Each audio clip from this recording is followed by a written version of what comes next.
बिस्मिल्लाहिर्रहमानिर्रहीम। अस्सलाम वालेकुम। आपका मेज़बान सैयद कामिल ने आपकी खिदमत में हाजिर है। दोस्तों, बरसगीर पाक व हिंद में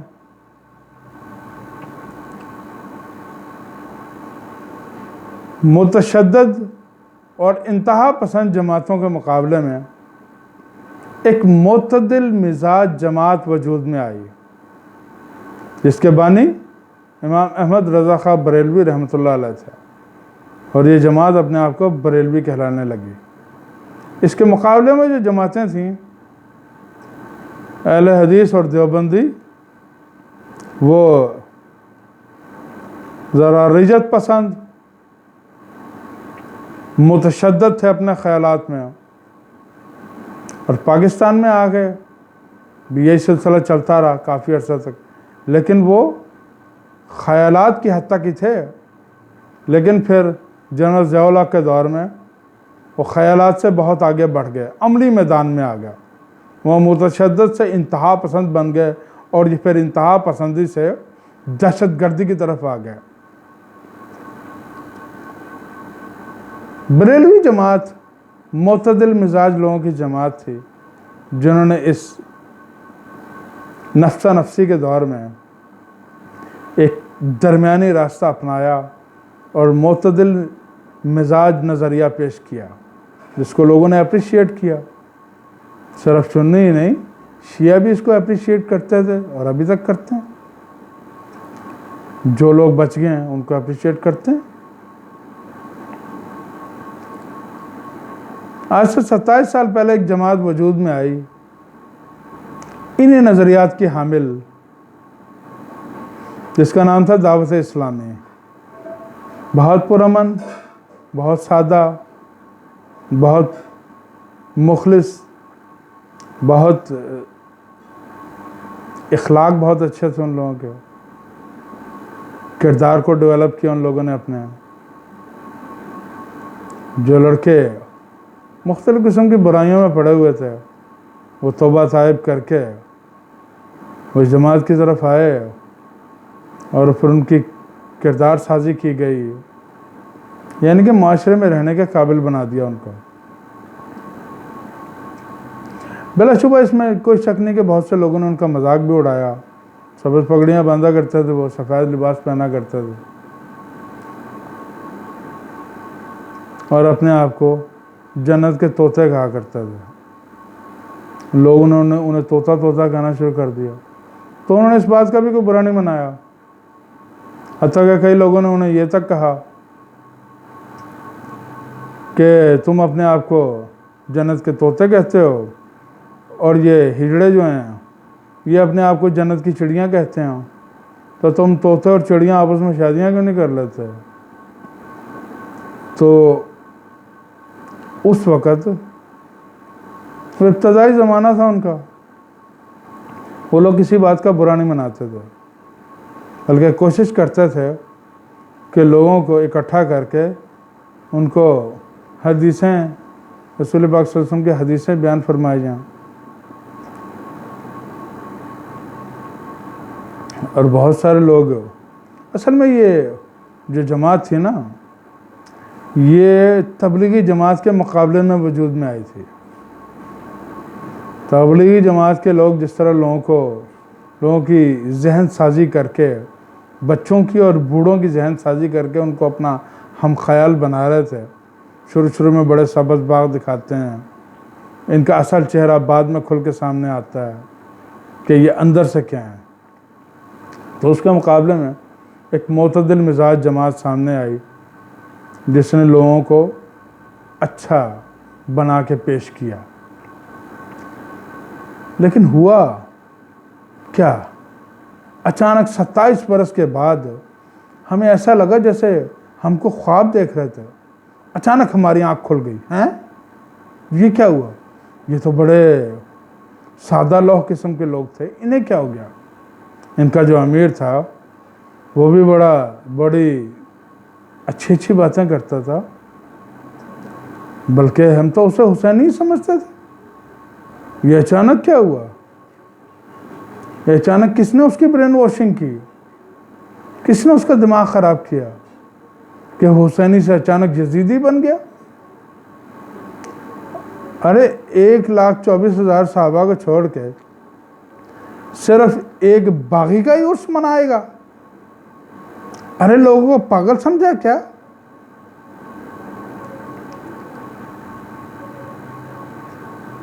शर्म गैरत नाम की कोई चीज नहीं है। कौन आपको खराब कर रहा है? फिर उल्टे सीधे फतवे देने शुरू कर दिए कि 10 मुहर्रम को शादियां करो, और उनकी बातों में आके कुछ बदबख्तों ने ये काम भी शुरू कर दिए। जैसे एक बहुत अच्छे नात खां हैं पाकिस्तान के, उवैस रज़ा कादरी, उन्होंने अपने बेटे की शादी मुहर्रम में की।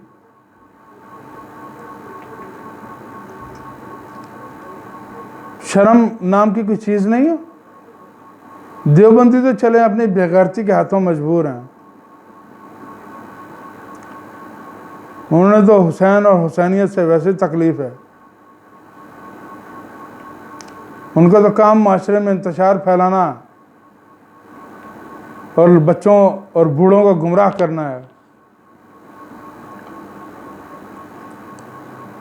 और उनका काम ही ये, पहले बकवास करते हैं। तारिक जमील को देख लें, पहले उल्टी सीधी बातें किया करता था, फिर अल्लाह ने उसे थोड़ी सी हिदायत दी, गालियाँ खा खू के उसे थोड़ी सी समझ आई, थोड़ी सी अच्छी बातें करनी शुरू की, तो अपनों ने उसको गालियाँ देनी शुरू कर दी। मुफ्ती तारिक मसूद को देख लें, उसने उल्टी सीधी बातें की, लोगों से गालियाँ खाई, क्या फ़ायदा? बाद में माजरतें करते फिरो और बाद में माफ़ी मांगते फिरो।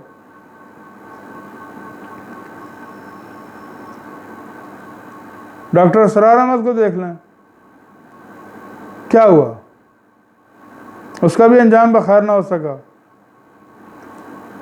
उल्टी सीधी बातें करके, गालियां खा के इस दुनिया से वासिल जहन्नुम हुआ।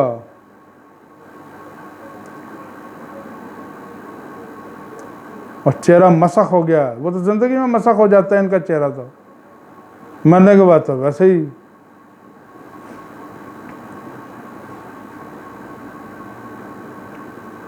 तो ये वो सारे किरदार हैं।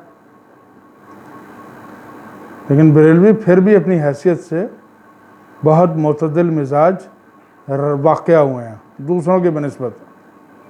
लेकिन ये एक जमात ख़राब हुई, अब एक दूसरी जमात मार्ज़ वजूद में आ गई, जो अपने आप को तहरीक लब्बैक कहती है। उसका काम सिर्फ गालियाँ बकना, बकवास करना, लोगों को उकसाना, उभारना, उनके जज्बात से खेलना, उनके बुज़ुर्गों को गालियाँ बकनी। उनकी तरबियत ही इस किस्म की गई है कि उनके जिस तंजीम का बानी है ख़ादिम हुसैन रिजवी, जब इस दार फ़ानी से कूच कर चुका है, वो सारी उम्र गालियाँ बकता रहा। और इसी जमात के एक फ़र्द को शहबाज शरीफ ने इस्तेमाल किया और सलमान तहसील को कत्ल करवा दिया। तो ये हमेशा से सियासी जमातें और एस्टेब्लिशमेंट ऐसी जमातों को लॉन्च करती हैं और उनको अपने मुखालफिन के ख़िलाफ़ इस्तेमाल करवाती हैं। फिर इनसे धरने दिलवाए, तोड़ फोड़ करवाई, मुल्क में इंतशार फैलाया, पुलिस वालों की टांगे बाजू तोड़वाए, लोगों को मरवशी गाड़ियों के शीशे तोड़वाए, लोगों के अमलाक को नुकसान पहुंचाया, 9 बंदों को कत्ल कर दिया, कोई मुकदमा नहीं हुआ।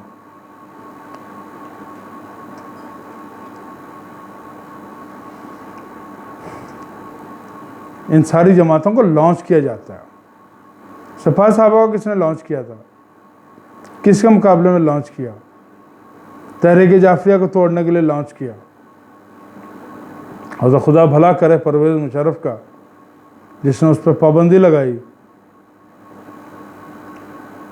और उनको इस लेवल को दाखिल दशनाम कर दिया उसने। आज कोई ये कहना पसंद नहीं करता, बल्कि ये कहना गवारा भी नहीं करता, हालांकि बेशक उसका ताल्लुक उसी ग्रोह से ही हो, कि मेरा ताल्लुक़ सिपाही साहबा से। यानी कि ये इस लेवल को गाली बना दिया परवेज़ मुशर्रफ ने, और बैलेंस कायम करने के लिए, क्योंकि एस्टैब्लिशमेंट की आदत यही है, एक को करते हैं तो दूसरे को भी कुछ नुकसान पहुंचाते हैं ताकि हमारे पे कोई एलिगेशन न लगे। तहरीक जाफरी पे पाबंदी लगा दी, सुन्नी तहरीक को भी अंडर ऑब्जर्वेशन रख लिया। बाद में सिपाही साहबा ने क्या तबाहियाँ और बर्बादियाँ मचाईं और पूरा मुल्क जानता है। उसकी रिटेलिएशन में, उसके जवाब में सिपाही मोहम्मद वजूद में आई तो इनके दरमियान अपने एजेंट्स घुसा के उसका बेड़ा गर्क कर दिया। उन लड़कों को चोरियां चकारियों पे लगा दिया, उसको बर्बाद कर दिया। जब तक मुरीद अब्बास जज़ानी रहमतुल्लाह अलैह ज़िंदा रहे, जब तक तो वो बहुत अच्छा चलता रहा सिलसिला, इनकी कार्रवाइयों का भरपूर जवाब दिया जाता रहा। लेकिन जब वो उन्हें शहीद करवा दिया, ग़ुलाम मोहम्मद नकवी को कैद करवा दिया, वो 24-25 बरस की कैद काट के वापस आए, इस तरह इस ख़त्म कर दिया। तो सिपाही साहबा पर पाबंदी लगाई उसने, मुख्तलिफ रूप बहरूप भर भर के नए नए नामों से मार्केट में आती रही। और नून लीग की तो पूरी तरह से हर दौर में सपोर्ट शामिल रही है।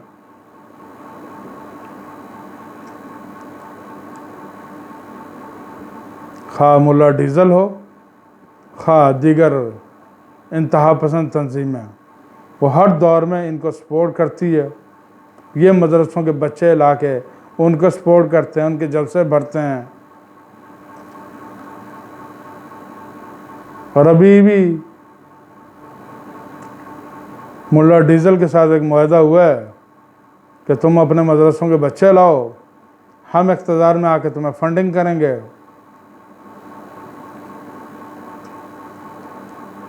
तो जिस पौधे की जड़ परवेज़ मुशर्रफ ने काटने की कोशिश की, उसकी दोबारा से आबियारी की जा रही है।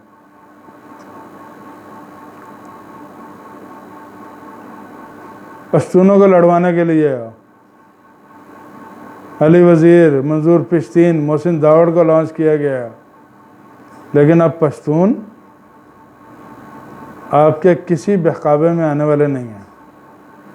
पश्तूनों को समझ आ चुकी है कि उनका असल दोस्त कौन है और असल दुश्मन कौन है। बल्कि उन्हें क्या, तकरीबन हर पाकिस्तानी को ये समझ आ चुकी है कि इस मुल्क के पाकिस्तान का असल दुश्मन कौन है। तो अल्लाह ताला पटवारियों को भी हिदायत दे कि वो भी इस दुश्मन को पहचान सकें। बाकी अल्लाह ताला पाकिस्तान की हिफाजत फरमाए, हम सबको हिदायत दे और हम सबको सिराते मुस्तकीम पे चलने की तौफीक अता फरमाए। पाकिस्तान जिंदाबाद। खुदा हाफिज़।